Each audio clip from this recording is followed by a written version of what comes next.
Good morning and welcome. I'm so glad you have joined us today. Today, I have a very special guest that is going to rock your world. I want you to meet Elizabeth Menzel, one of my dearest, closest friends, and an amazing person we're going to be talking about today. We're going to be doing some stuff that is just amazing. But first, you're on the Success Secrets for Business, Family, and Life channel. I'm Vicki Hellman. This is the Coffee Break Show, and I want to welcome you to this show. It's brought to you by the Metadime Digital Network. And today we are going to be exploring how to deal with trauma and stress. And we're not going to just be doing it with somebody who is new to the field. We have somebody with, God, probably a couple of decades worth of experience. Yeah. 3 decades. 3 decades. I want to tell you about Elizabeth right now. It's the science of staying calm and centered. And a lot of people don't even think that matters, but how to safely release chronic tension and stuck emotions while gaining energy. That is something that is super important to a lot of people. I want to let you know, Elizabeth is a 4-time best-selling author. She's an international public speaker and a good one. I've seen her speak. She is the founder of the Happy Woman Academy and the co-host of the podcast that is Slow the F Down. She's motivated really by healing her own anxiety and her own depression and chronic pains.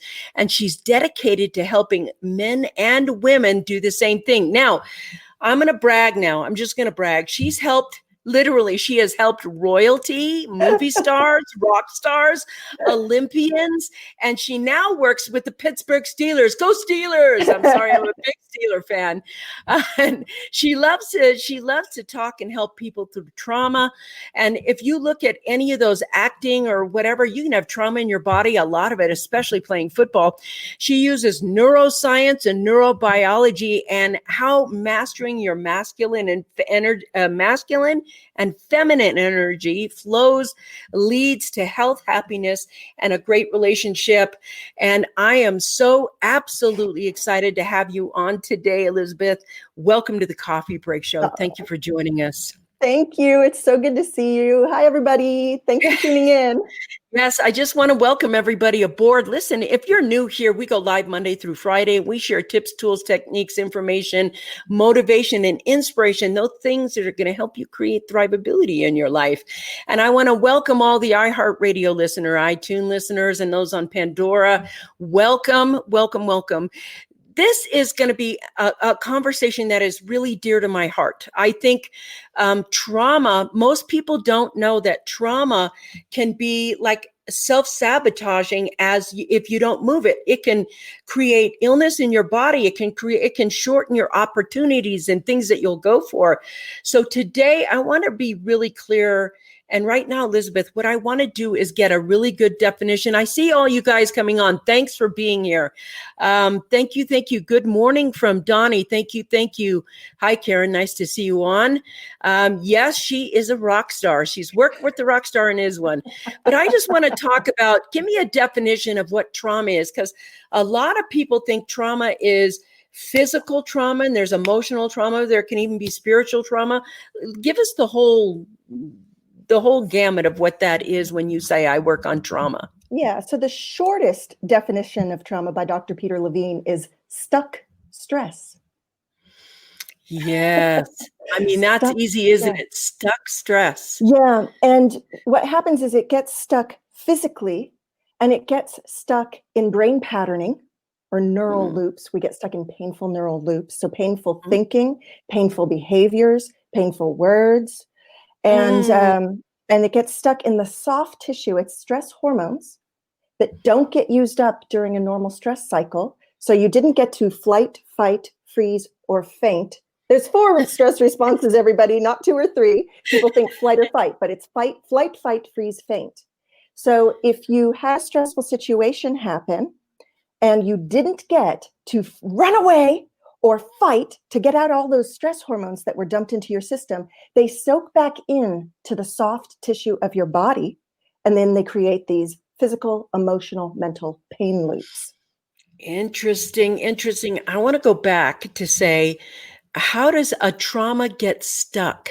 Like when you say, is it from the impact of the something, or because when you say you don't let it out, you don't let the fight, flight, freeze out, is it stuff, squish, push down? How does that trauma get stuck in your body? Right.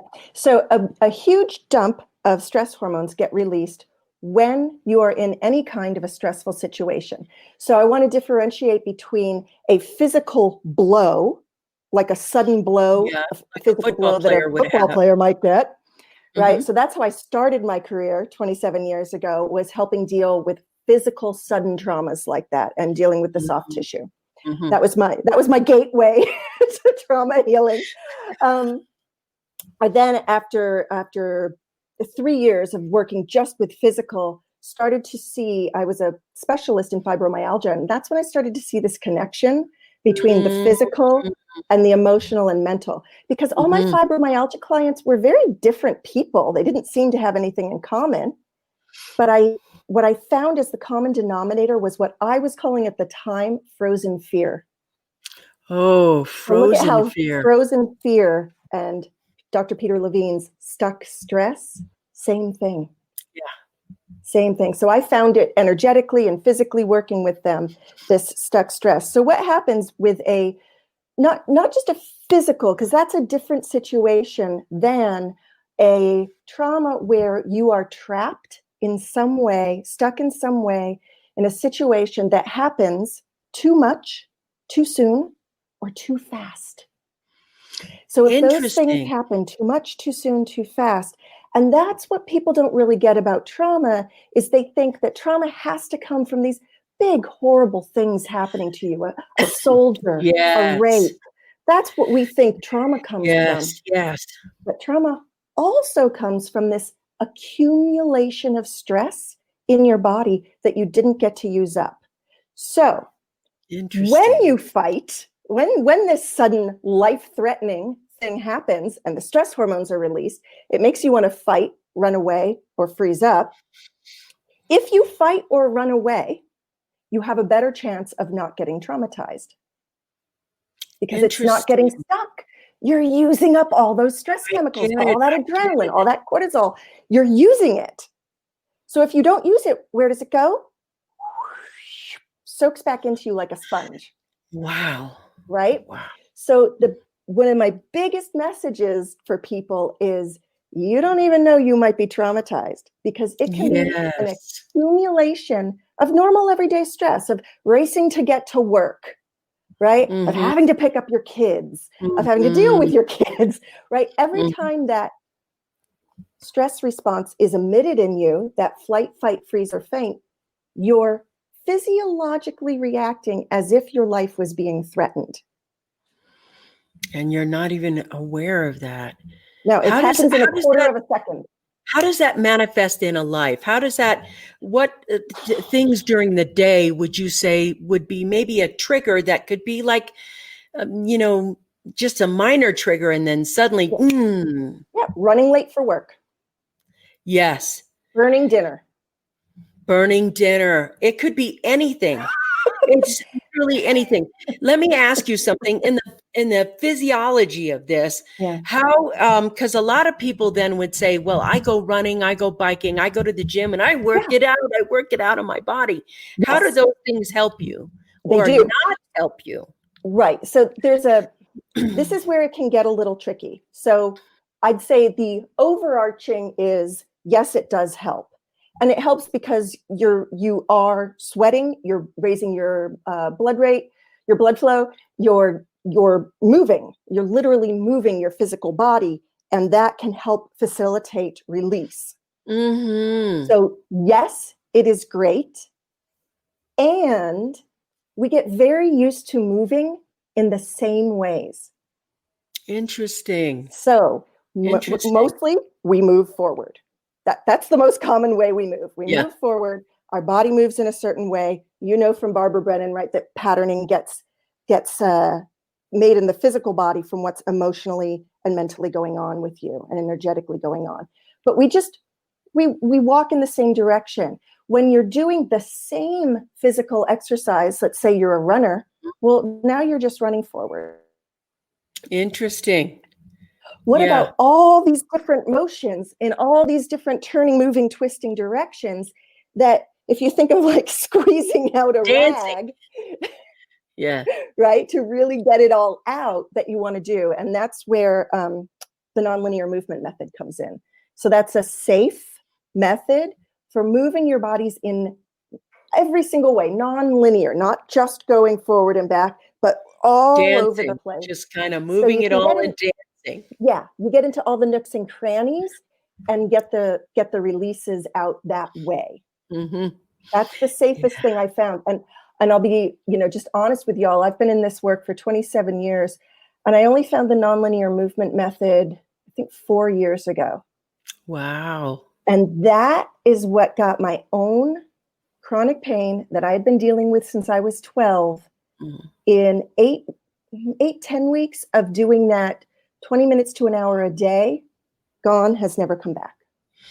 It's interesting that you say that, because even when you go dancing, let's say you turn the music on, your body tends to dance in the same way. It's like that, in that movie Hitch, here's where your home is. You're not doing anything else. You're just doing this step back and forth. You're just moving in that same step as you go back and forth.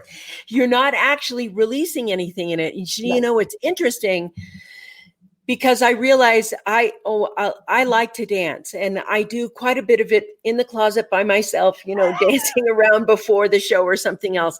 But I realize that in my body, where I'm holding myself, I have this tendency to want to manage my anger, manage everything, manage anything that comes up. I want to manage it.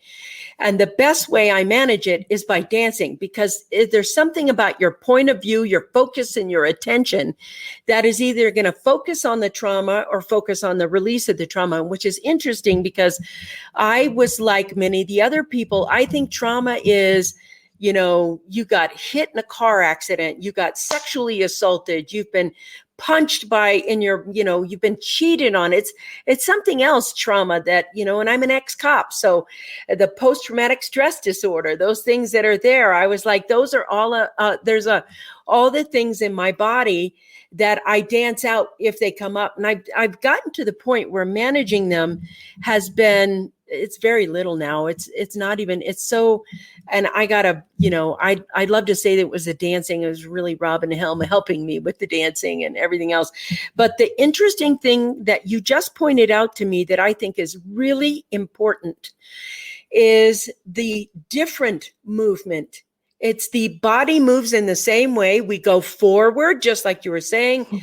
And what is it to just move around in different ways that you won't let your body move so that the trauma is released? And what I'm hearing from you that I think is so important is that trauma can be released.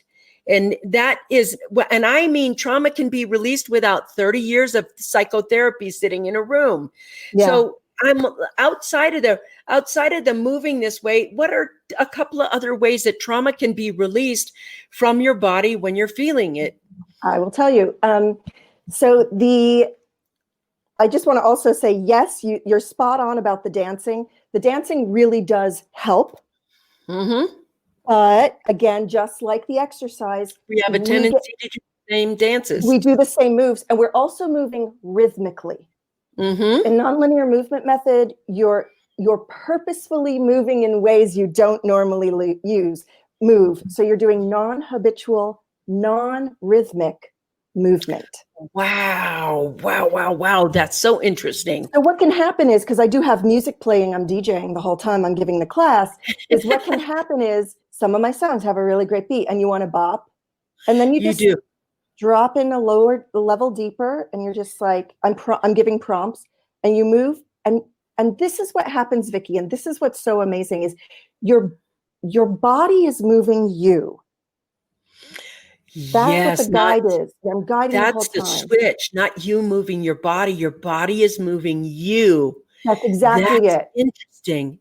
That's a whole different awareness. It's totally different. So people come to, I give the class over Zoom. I have for years, actually, before the pandemic. So I was already used to it, but the second and third Saturday of every month. And And what happens is your body gets to move in the ways it didn't get to move during the trauma. Because during trauma, there is always a sensation, if you're not physically held down and trapped, there's always a sensation of being trapped. Yes. I'm So trapped in this job. I'm trapped in this relationship. yes, I'm I'm trapped stuck in this in this. argument. I'm Yes. stuck. I'm stuck in So, this relationship. I'm stuck. Yes. So right. interesting. I'm not avoiding your question. I just wanted to get more specific about it. Yes. So the two things that I trust and that I recommend are the nonlinear movement method. And that's a method. That is a codified method that double PhD Michaela Boehm created and creates us teachers to teach it. And then somatic experiencing therapy. Tell me what that is. So that's where I send my clients, because I work with people with the long-term post-traumatic stress symptoms. So I help undo that. I don't do acute trauma. Yes. So, right. So when people want to work with me, I do an interview and I see where they're at. I call it on the healing spectrum. Where are you at? And if they are into this shifting into thrive, they work with me. If they're still in that raw acute stage, I send them to a somatic experiencing therapist first, and then they come work with me. And so that's a 9-step process of safely, and this is the big word, everybody, safely getting trauma out of your cells. I don't know, I haven't experienced anything else that has been safe for me. So I'm not going to sit here and trash certain methods, but I will just promote the ones that I trust. I've studied Peter Levine's work. We started studying in Barbara Brennan. Yeah. Right. So Waking the Tiger, his latest book is... so if you don't know, we went to college together. Yeah. That's it. Go ahead. And in an unspoken voice, how the body releases trauma and restores goodness. And that will take you through the whole 9-step process. But you do have to do that with a very skilled practitioner. They train for 3 years. Psychologists and therapists train for 3 years in this method after they're done with school. Yeah. So that's what I trust. Anything else, again, exercise helps. Moving your body helps, for sure. But to really, really get in there, somatic experiencing therapy, nonlinear movement method. That's all I can professionally recommend, that I know 100% this is going to work for you. Thank you. Thank you. I want to let you know the comments are going off the charts right now. And I want to just thank you, everybody. I just want to go up here. Robin, oh, that totally makes sense. That's why I enjoy the short, high intensity workouts of 24 exercises for 20 to 30 seconds for 14 minutes. Yeah. I feel way more release than 60 minutes of walking. That's so interesting. And if you want to take a check out at Elizabeth's book, there's a link there so that you can go ahead and get any copy of any book that she has, which will rock your world. Let's see. Non-habitual, non-rhythmic movement. Yes, non-habitual, non-rhythmic movement. Scott says, what about hiking a rocky trail? Lots of unpredictable actions and reactions. Exercise all of those twitch muscles. Is that usual movement or like therapeutic quality? So again, there's the if it's a Venn diagram, there is the place where it crosses over. And this is the thing. This is what I call the difference. That's such a great question. Yes, it can be very therapeutic. And one of the ways that I used to work out anger was to hike a very rocky, very vertical hill as fast and hard as I could, while like really getting it out. Before I had nonlinear, that's what I was using. So I'm with you, man. But it didn't get what I call the dregs of trauma. I get it. I still had the chronic tension and pain. I still felt, this is the best way I can describe it. I felt like something always needed to pop. Like my neck always needed to pop. That spot in my back always needed to pop. That was since I was 12, right? Wow. I broke the bank on chiropractors, healers, massage therapists, all different Yes, yes, kinds of body yes. work, right? Nothing got to it. I would get like temporary relief for a day or two, but right back.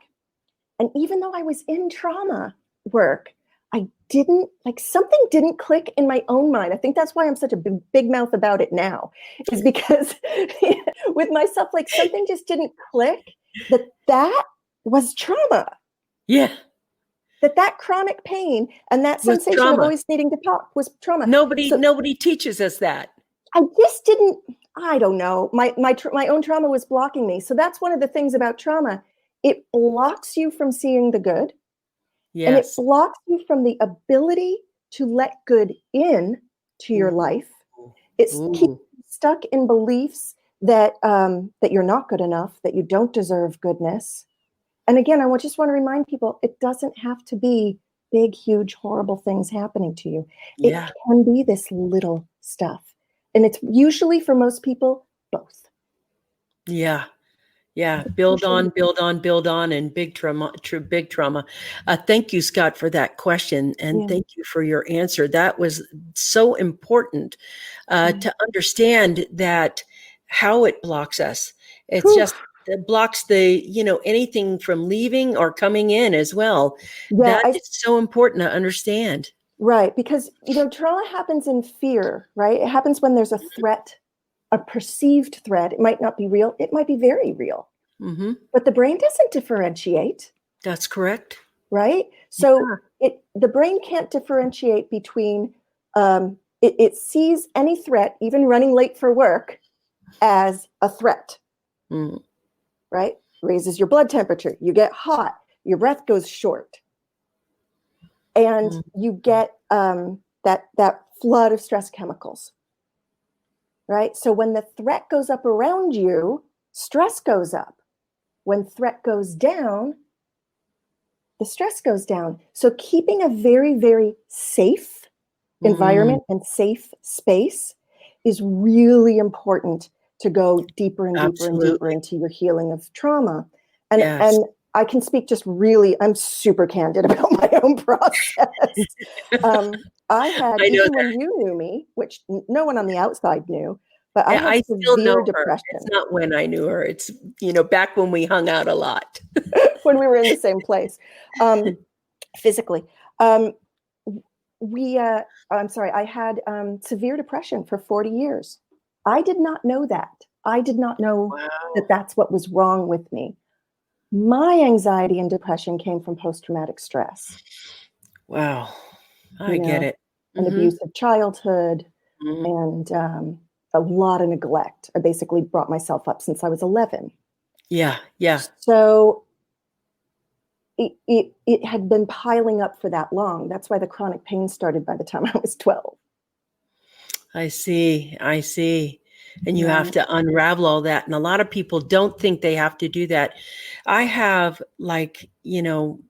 some of the things I want to talk about is a lot of people think that when they forgive a past thing, that somehow, because they feel the peace of forgiveness, that the trauma has left their body.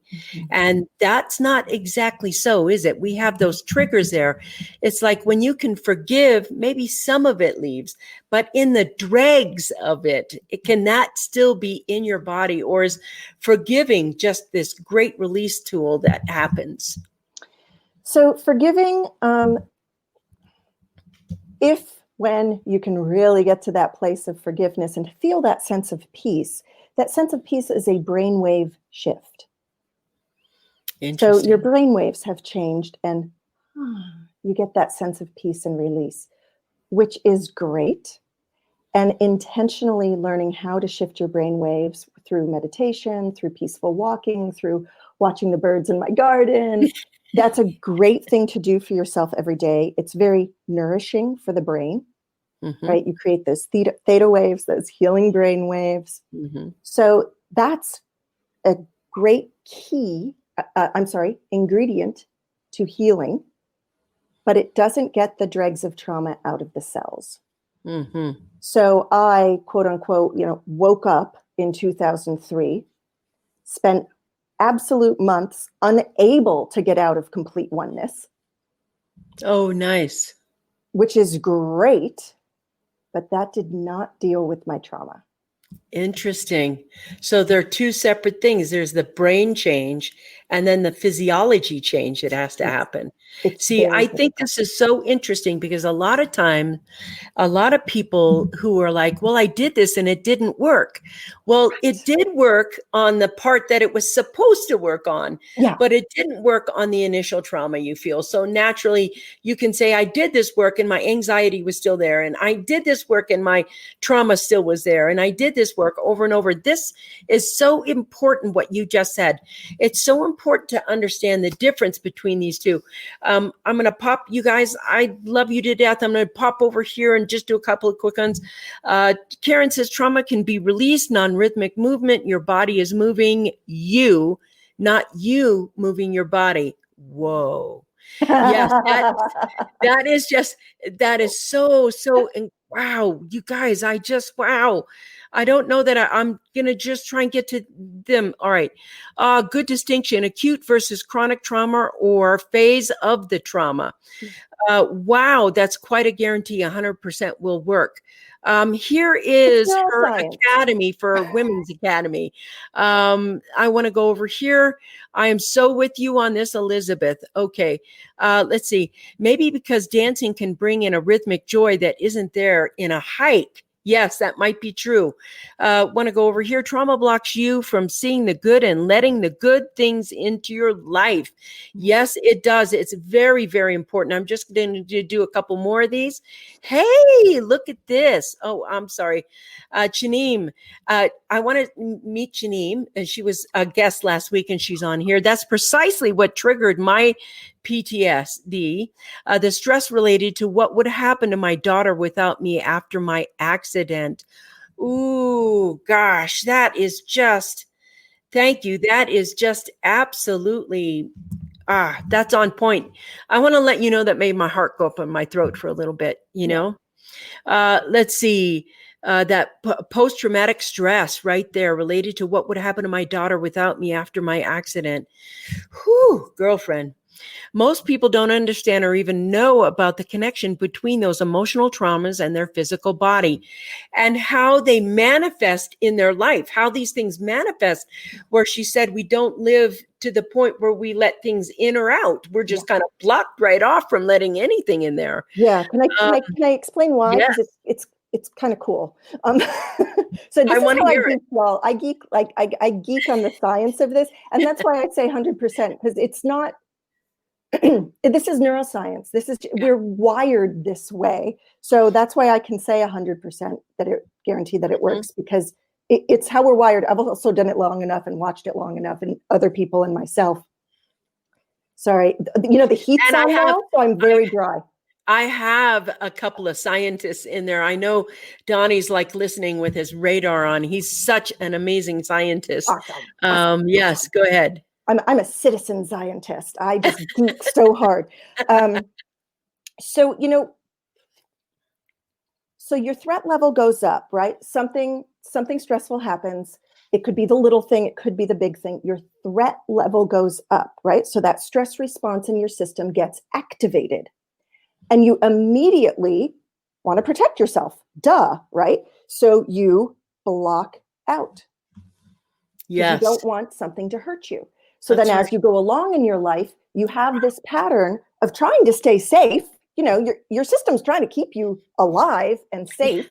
Your brain's number one job is to keep you alive. So it's just doing its job. It's not that something wrong is happening inside of you. You're actually functioning how we're made to function. But what happens is we just keep blocking out the good things because what came at us wasn't safe. Wow. So we're blocking the bad, but a wall is a wall. A block is a block. It blocks the good. It blocks the bad. It blocks everything.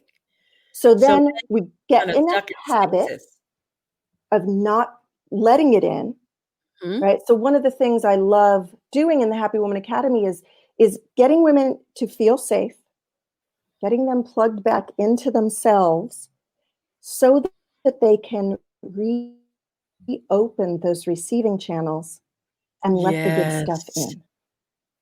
Yes.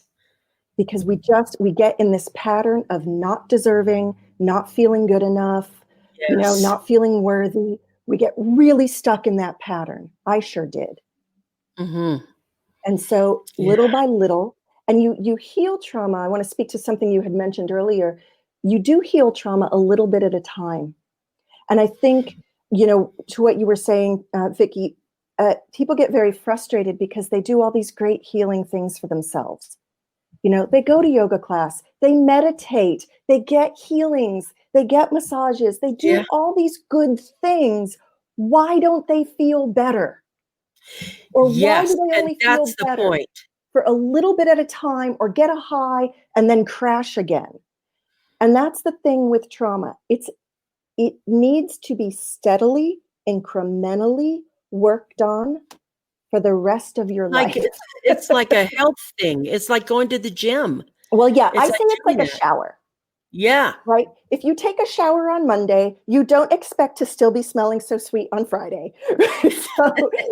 So the nonlinear movement is a shower for your cells. It's a shower on the inside. So just as you wouldn't go long without a shower on the outside, don't go too long without a shower on the inside. And what happens then, and I also teach the 5 steps your neurobiology needs so that you can feel calm and centered. What happens when you're in, I'll just refer to myself back in the day, I'd be in yoga class and I'd be totally anxious.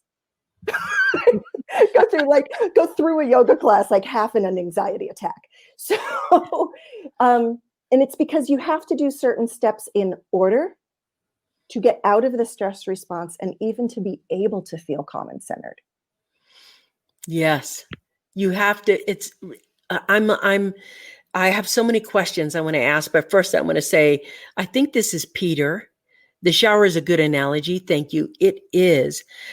You guys, if you're a woman and you're watching this, I don't know, or you're listening to this on iHeartRadio, one of the coolest places you can hang out is the Happy Woman Academy, which you can find at happywomanacademy.com.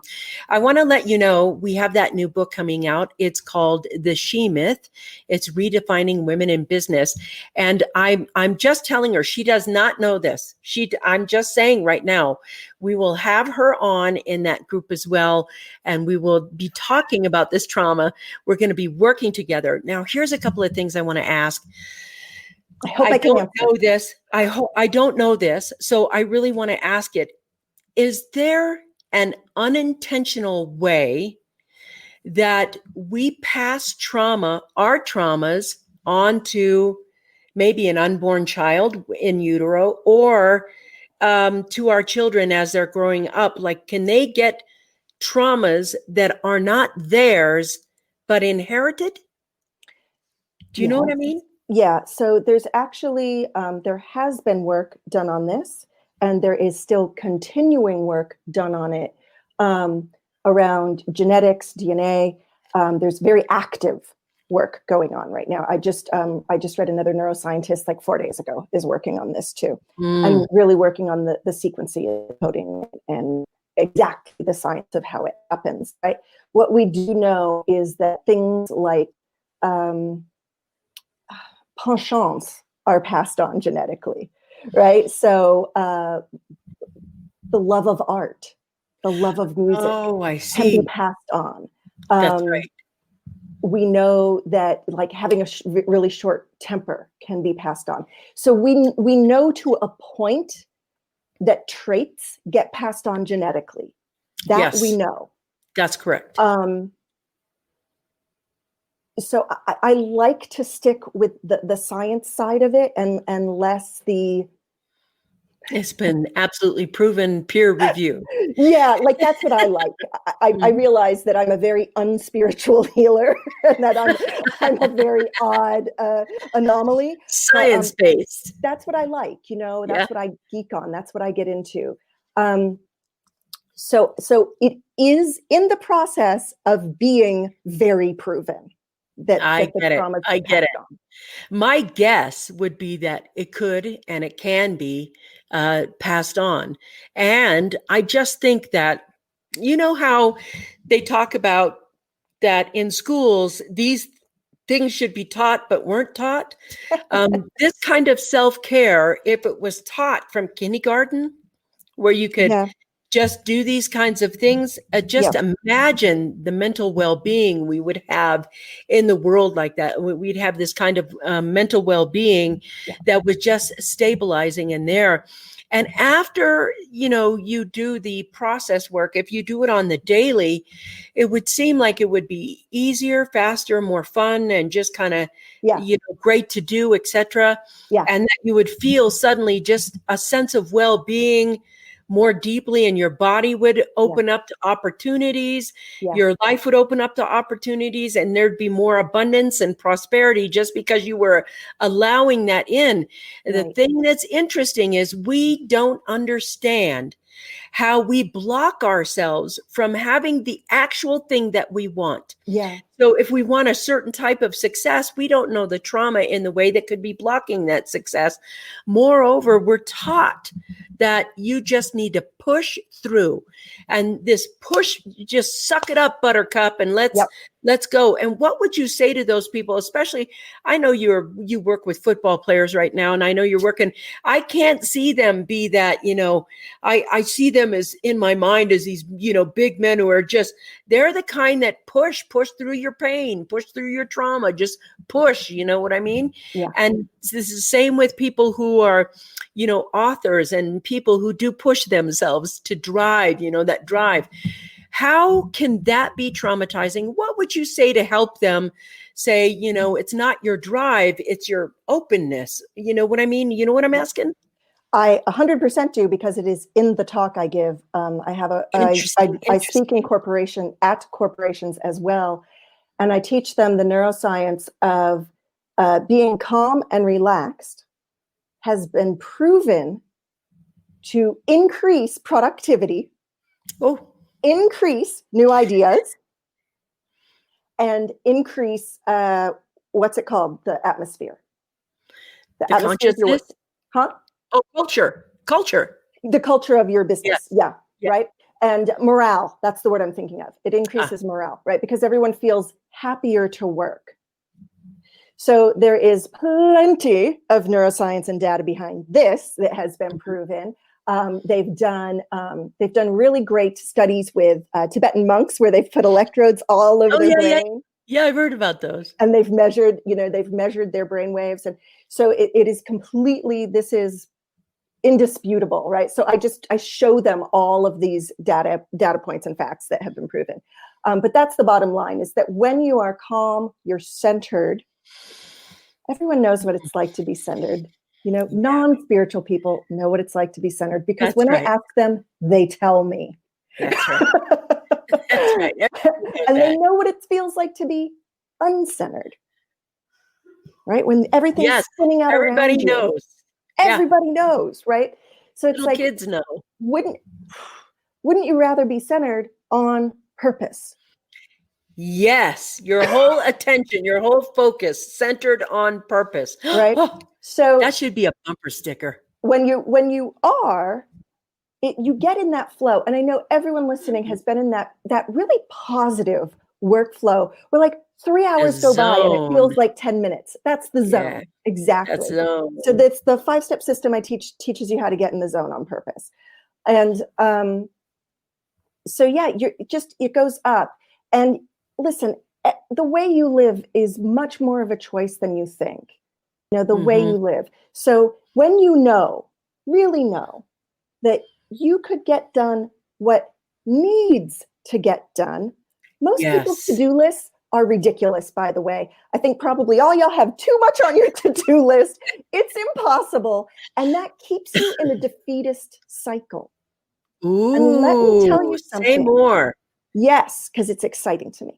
So when you can do, I call it just chunking it down. You chunk down your tasks, but you chunk them like way down to minutes at a time. And this is why you do this. because when you complete a task, you get a hit of dopamine. That's right. One of the feel-good hormones. When you get a hit of dopamine, you want to do more. That's right. But it's from this calm, centered place. Beautiful. So you end up doing what needs to be done, not all of the ridiculous things on your to-do list that are impossible to do in a day or a week. And you start making truly doable to-do lists that make sense. And then you chunk that way down and you do these little tasks at a time, you get the hit of dopamine. Because when you've been traumatized and don't deal with your trauma, over time, your brain can lose the ability to create dopamine. Whoa, had no idea. No, neither did I. And I think I was either at or right on the verge of that extreme point. Wow. And so what I had to learn was, and what I teach now is to start to feel good a tiny bit at a time, because that was all I could hold, was feeling good a tiny bit at a time. Like my brain couldn't keep up and produce the dopamine. Interesting. Right. And now I'm on the other side where 99.9% of the time I feel great. I feel calm. I feel happy. And it's increasing your ability to feel joy in the first place for some people, maybe, and then to sustain that feeling for longer and longer periods of time. So this is a biomechanical process, but it takes place with thoughts, words, actions, and building your ability to sustain feeling good. So that's the work we do in the Happy Woman Academy. Is that is so amazing what you just said in the process. And I will tell you what's happening for me as you're speaking about it and you're peeling off this layer of the onion.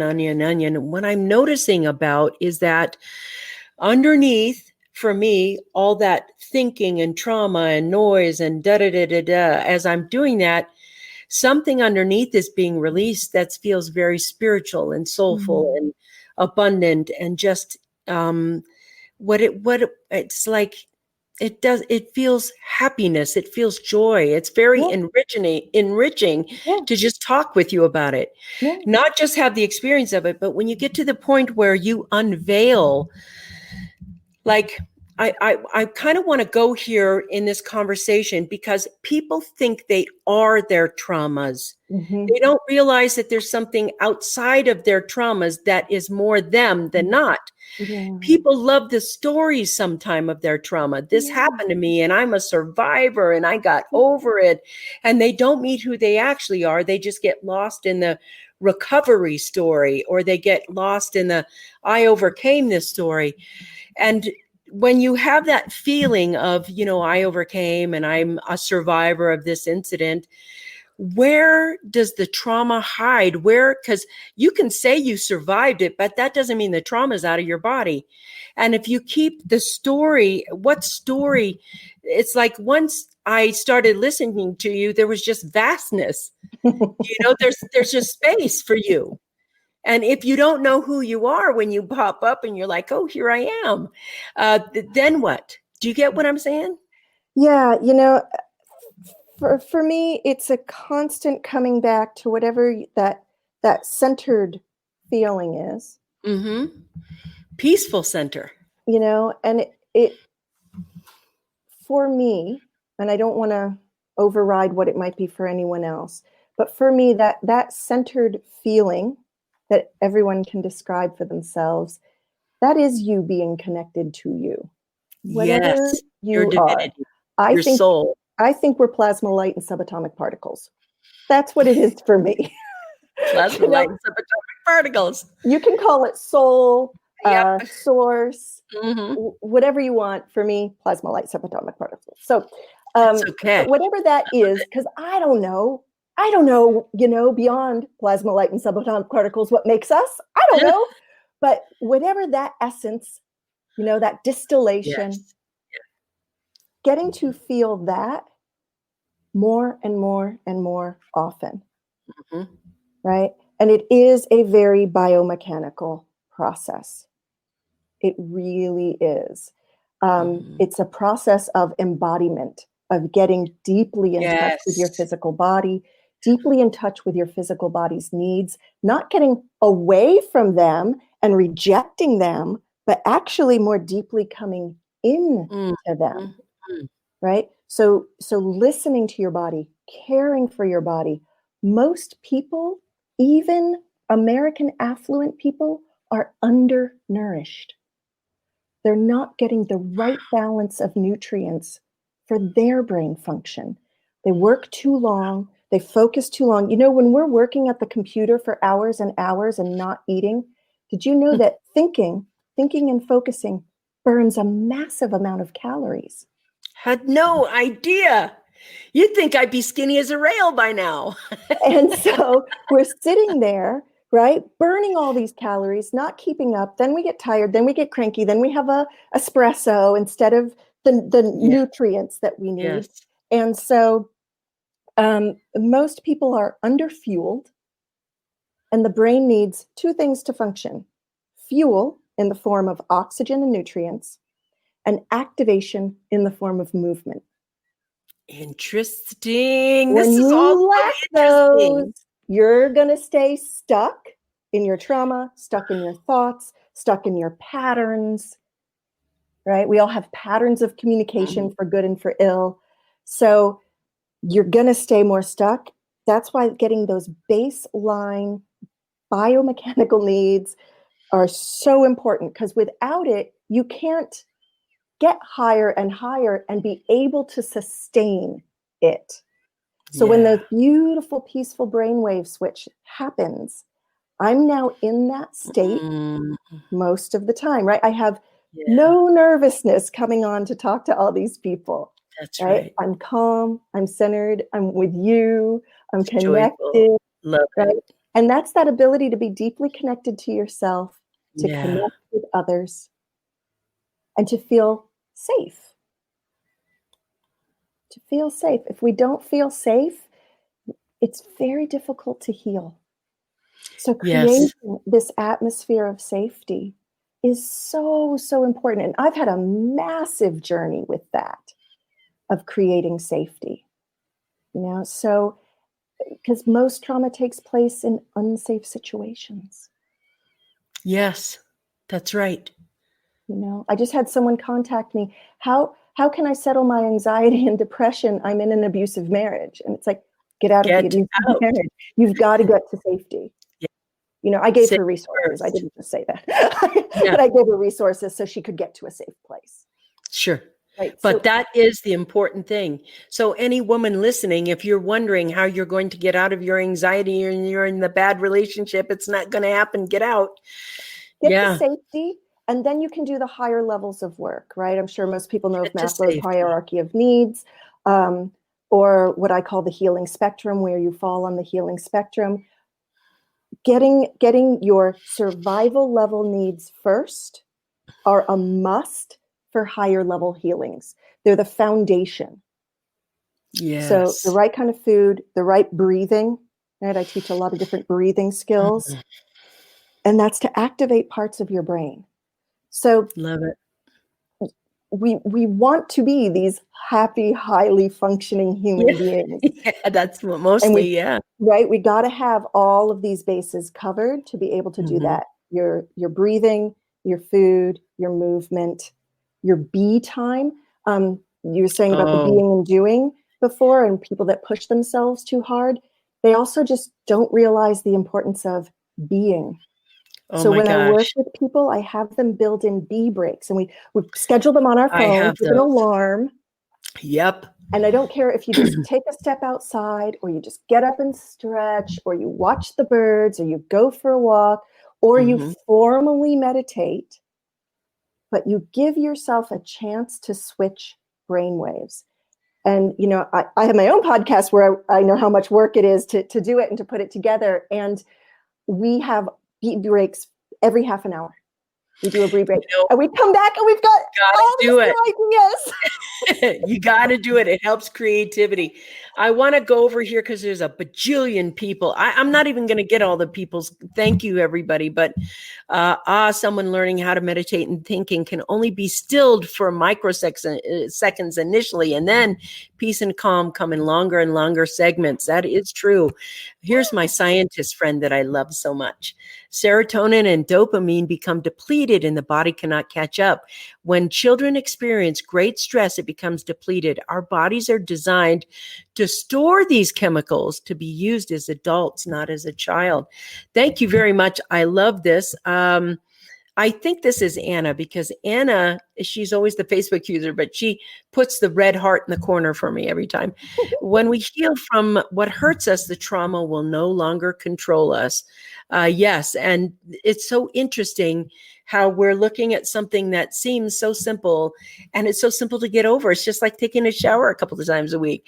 Some never overcome the victimhood aspect of their experience. They can't quit blaming.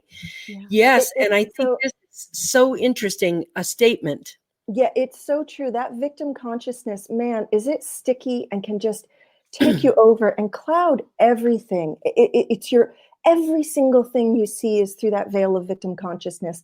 And I have so much compassion for it because I struggled with it for so Oh God, I remember. Me too. Oh, me too. Oh my gosh. Really was like the bane of my existence for quite a while. I don't want to go back there. Absolutely. And it, again, it can't just be done through talk therapy or through other means that don't involve the body. It has to involve the body, but I guarantee that anyone with this victim consciousness, if you stay diligently and practice, there really is an end to living in that victim consciousness all the time. Yes, and Donnie you've got to said get the right help. Yep, Donnie says it right here. The term really is not survivor, but you become a thriver. Survivor is a victim of the experience, and a thriver is a prosperity person of the experience. Yeah. Thank you, Donnie. That was so beautiful. I'm not sure who this is, but I think it's Peter, and I think it's Donald Gifford. I agree. I like this. Bam, language is so important. I agree. Languaging. We talked about that yesterday or the day before. Go on. I want to say some neuroscience about that. This is so cool. Okay. So we'll be there in a minute, Donnie. This is cool. So the neuroscience is for every one negative thought, you need 5 positive thoughts to neutralize it. Not to feel good, just to neutralize it. So you need 6 or more positive thoughts for one negative thought. So if you think of how many negative thoughts you have in a day, now multiply that times 6, because that's how many positive thoughts you need. And that's why people think, oh, positive affirmations don't work for me. And it's like, actually, when you come at it from the angle of, I need to build neural pathways to happy thoughts, feelings, words, and behaviors, now you have a physical project. I'm going to build these new neural pathways, because what happens is the negative ones are strong because you use them. And neural pathways, they weaken with disuse.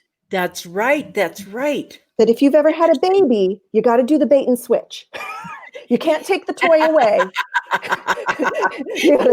You got to put a cuddly toy in the hand as you take the pacifier out. You know, like there's a thing, right? So you've got to build the new neural pathway and pay all of your attention to those good, centered, happy, relaxing things a lot. And y'all, in the beginning, it's like trying to push a boulder up the hill. I get that, because there isn't a neural pathway for it. That's the sensation you're experiencing, or the frustration or the difficulty is the lack of the neural pathway.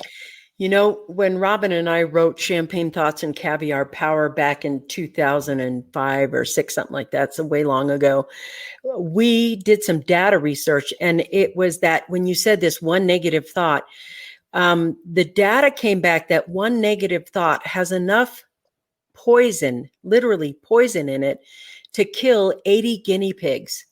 One negative thought from one person. And I never forgot that. And you know that thing about pushing it up the hill? that's when I was like, this is the thing I got to work on. Push it. It's hard to catch yourself because some things have got to be caught. They can't be taught. Once you learn them, you got to catch yourself and call yourself out of that. Yeah. And that to me is the work. And I spend days and days. Now I can do it. My batting average is a lot better. Yeah, me too. You get in the batting cage and you whiff a couple of times, and you just do it, or you get a knee-jerk reaction or something else. But that thing, what I did was, I did the same thing. I did the I am statements. I did those affirmations.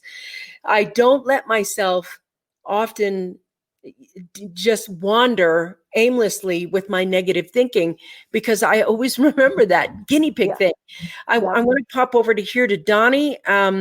I want to let you guys, we're getting at the top of the hour, and man, I don't want to let the conversation go. I'm enjoying it so much.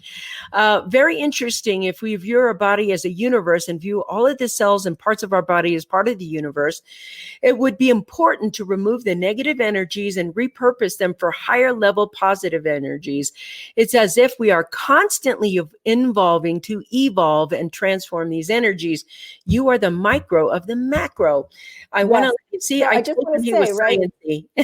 Well, just to bring in, he's bringing in some physics, and just physics simplified is no energy goes away. Energy only transforms into something else. So if you're going to look at it from that perspective, then you're transforming something that hurts you into something that helps you. Yes. I try to stay away from negative and positive. I try, but just something that hurts, right? We're either thinking things that hurt or we're thinking things that help. I love that. Yes. Help always feels better. I just distill it to that so easily. If they're like, positive affirmations don't work, I'm like, would you rather feel good or rather feel like shit? I'd rather feel good. So I'm going to do what feels good, because that's how I get to feel better. My life is so short. It's so precious. I'm, approaching 60. Like I don't got a lot of time left. Like, I want it to be so as beautiful. good as possible. Right. We went to the same college. I age. She looks exactly the same. How did that happen? I have one question that I want to ask you that has come to mind, and is about addictions and trauma. Because I'm wondering if addictions are kind of stored trauma, or can be, or are trauma medicating it. Right. So there is something going on in the brain that determines if you are more prone to have addictive behaviors. Interesting. Right. So there is a nature aspect and there is a nurture aspect. There is a both and. So don't discount that you could be born with something going on in your brain that creates that. And also don't discount that trauma leads to us hurting ourselves. Yes.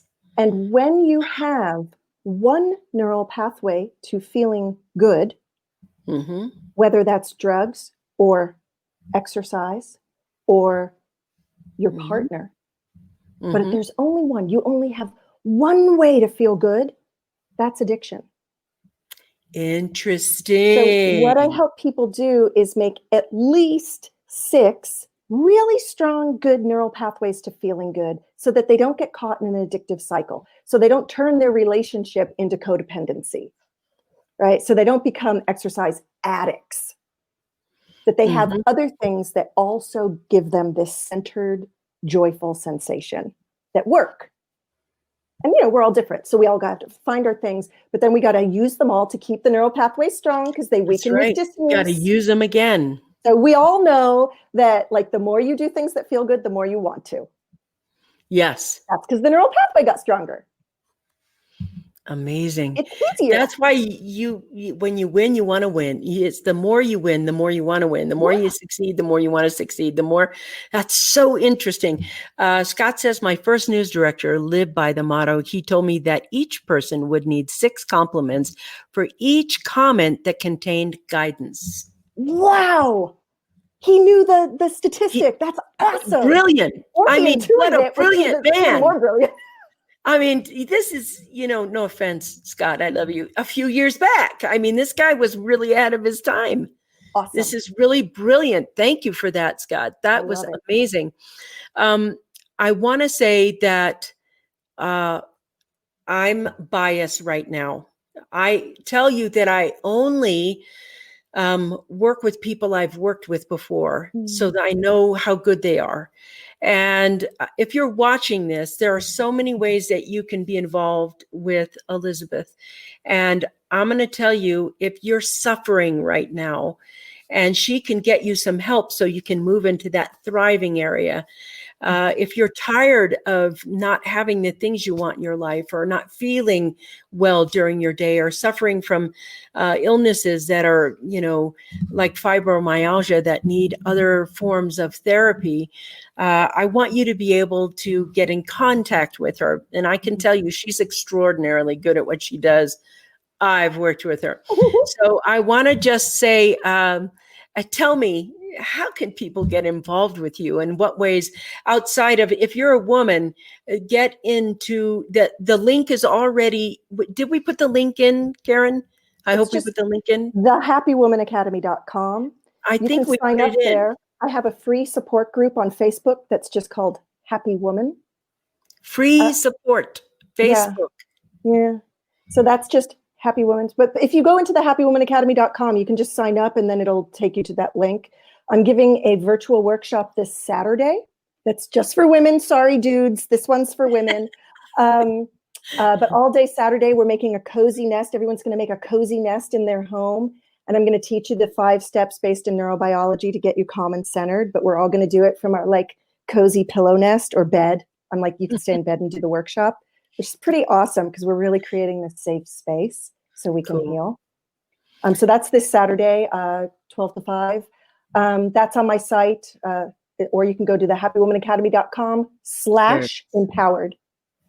Because right now, right now, I mean, listen, with all we have going on right now, you get to be empowered anyway. We get to be in this shitstorm that is 2020. We get to be going through this pandemic and still stay connected to our power. We don't have to be a victim of what's going on right now. And the more strong and empowered we are, the more we can uplift other people who aren't feeling it and who are stuck in that victim consciousness. Yes. So really getting strongly centered, rooted, grounded into your own power so that you can be of service to yourself and others and have greater relationships and open your receiving channels to let the prosperity in. It's very real because trauma blocks all of it. Yeah, it does. Yeah. Elizabeth, I could listen to you and Vicki all day. Thank you for today's super conversation. You're welcome. So much to contemplate and assimilate into our daily routines. This has been, yes, I love this as well. Love the name, the Happy Woman Academy. It's a cool place. It's a cool place. If you're a man and they want to say, work with you, etc., how can they get a hold of you? Let's talk about that. Yeah, I mean, you can just go to. Do you have a Facebook page anybody can get on? Yeah, I mean, so the Happy Woman Academy is a Facebook page, not a private group, but a Facebook page. Happy Woman is the private group, but all women are welcome. And those who identify as women. And then also Slow the F Down Show is on Facebook, and we post all of our podcasts on there, or you can just go to slowthefdownshow.com. We have great podcast. I work with sensuality coach Casey Hall. She's amazing. And that's really helpful. If a man wants to talk about to see if we're a good fit to work together, they're welcome to. I also do work with men. Then you can just apply the Pittsburgh Steelers. Yeah, well, you can apply for a consultation at a bit link, which is bit.ly/heal4real. Heal for real. Can you type that in there? I want to say, great show, Elizabeth Menzel. Great information. And I suspect you're tapped into a very powerful source and leads others down a much healthier path. Thank you for a great show. That's beautiful. Thank you so much. Nice. I want to pop over here, sign up for Saturday, 11/7 workshop. There's the link. You guys can go to the link there and join her for that on Wednesday. Here's the Facebook Slow the F Down show. Everybody that's watching this show right now, just go to facebook.com, Slow the F Down show, and go watch and listen and learn. And that'll be in there. Let's see. My daughter just told me she's been listening to your podcast. Wow. Who knew? That's outstanding. Keely, way to go. Let's see. Great information today. Thank you, Vicki and Elizabeth. Thank you so much. Welcome. I want to let you know, I love you, my friend. You are just amazing. And I always see you somewhere around the world, since college. I'd be like, hi, we're going to be in the UK. We're going to be over here. And Liz would be there. And I'd be like, what are you doing here? And she's, I'm here too. And then we were in Brussels together. We were in New York. We've been everywhere. So somewhere around the world, I will catch you. Thank you for sharing and blessing us and just absolutely sharing this amazing talk. I mean, amazing. You guys go get your books and everything else by her. And if you want to join her, be there on that Saturday. I'd like to thank all our listeners today. And thank you, iHeartRadio and Pandora and iTunes and all the other ones. Thank you, Elizabeth, for being here on the show today. Thank you for this amazing space you've created for people to increase their healing and prosperity. Thank you. Thank you, my loves. Mwah! I'll see you guys tomorrow. I know you'll be talking about her again. Oh my gosh. Keely Schisler's in the house. Hey, girlfriend, nice to see you. All right. Talk to you guys later. Bye. Thank you. Thank you. Now, really, go dance or something.